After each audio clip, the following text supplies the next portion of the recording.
बीते 12 नवंबर को जहां देश में दिवाली को लेकर लोगों का उत्साह चरम पर था, वहीं उत्तराखंड के उत्तरकाशी में सुबह 4 बजे एक बड़ा हादसा हो गया। यहां एक निर्माणाधीन टनल धंस गई थी, जिसके चलते यहां 40 मजदूरों के फंसने की खबर सामने आई। ये टनल ब्रह्मखाल और यमुनोत्री नेशनल हाईवे पर सिल्कयारा और डंडल गांव के बीच बनाई जा रही है। यहाँ फंसे हुए मजदूर बिहार, झारखंड, उत्तराखंड, पश्चिम बंगाल, ओडिशा और हिमाचल प्रदेश के बताए जा रहे हैं। इन्हें निकालने के लिए national highway and infrastructure development corporation limited, NDRF, SDRF, ITBP, BRO और नेशनल हाईवे की 200 से ज्यादा लोगों की टीम समेत थाई कंपनियों की सलाह से रेस्क्यू ऑपरेशन जारी है। इस ऑपरेशन में सेना की हैवी मशीन से ड्रिलिंग का काम हो रहा है। हालांकि अब तक यहाँ 6 बार मलबा धसक चुका है, जिसके मलबे का दायरा लगातार बढ़ता जा रहा है। इसके अलावा इसी एरिया में बीते दिनों भूकंप के झटके भी महसूस किए गए थे, जिसके बाद से जोखिम में फंसे लोगों की जान बचाने को लेकर चिंता और भी बढ़ गई है। इस हादसे के बाद से अधिकारियों के सामने सबसे बड़ा सवाल ये उठ खड़ा हुआ है कि पहाड़ी क्षेत्रों में इस तरह की घटनाएं क्यों हो रही हैं और इन्हें रोके जाने का क्या तरीका है। इस सवाल के जवाब के लिए उत्तराखंड सरकार ने 6 सदस्यीय जांच कमेटी बनाई है। आइए समझते हैं कि विशेषज्ञ की इस पर क्या राय है। पूरे मामले को समझने के दौरान ये बात जरूर याद रखिएगा कि ये केवल सामान्य सिद्धांत है।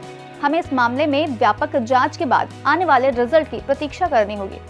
दरअसल सुरंग के मुहाने से लगभग 200 से 300 मीटर की दूरी पर टनल धंसी है। इस तरह चट्टान का ढहना संभवतः एक ऐसे हिस्से के कारण हुआ होगा जो सुरंग के निर्माण के दौरान रॉक पैच के रूप में मौजूद रही होगी, लेकिन दिखाई नहीं दी होगी। यानी जिस जगह पर यह हादसा हुआ है वहां की चट्टान खंडित हो रही होगी या कमजोर हो रही होगी। इसके अलावा यहाँ पानी का रिसाव भी हो सकता है, जिसके चलते चट्टान के कड़ों के नष्ट होने से सुरंग के ऊपर एक खाली जगह बन गई होगी, जिससे धंसाव हो गया होगा। भूवैज्ञानिकों का यह भी मानना है कि हिमालय का निर्माण 40 मिलियन से 50 मिलियन साल पहले ही हुआ है, जिससे हिमालय अभी भी युवा है, जिसके चलते अगर किसी एक स्टेप पर छोटी सी भी लापरवाही बरती गई तो यहाँ बड़ा हादसा होना तय है।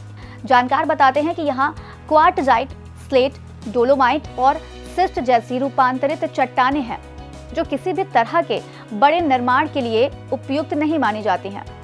इसके अलावा उत्तरकाशी से ही दुनिया की सक्रिय महाद्वीपीय mega thrust fault, main central thrust भी गुजरती है।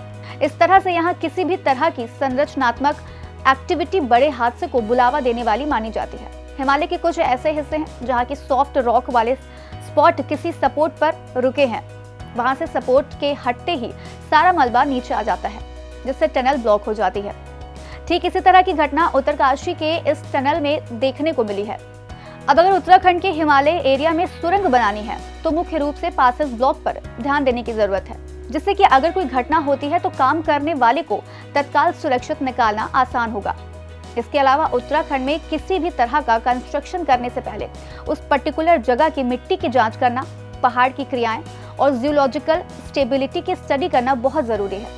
इसके अलावा पहाड़ के अनुरूप ही टनल का आकार और उसका स्वरूप भी होना चाहिए। चलते चलते आपको बता दें कि ये टनल 4 धाम रोड प्रोजेक्ट के तहत बनाई जा रही है। 853.79 करोड़ रुपए की लागत से तैयार हो रही ये टनल हर मौसम में खुली रहेगी। इसके बनने के बाद उत्तरकाशी से यमुनोत्री धाम के बीच की दूरी 26 किलोमीटर तक कम हो जाएगी और इसके जरिए बर्फबारी के दौरान भी इसमें से लोग आना जाना कर सकेंगे। आज कार्यक्रम में इतना ही। हम फिर मिलेंगे कुछ नई जानकारी के साथ। तब तक के लिए मुझे दीजिए इजाजत। नमस्कार।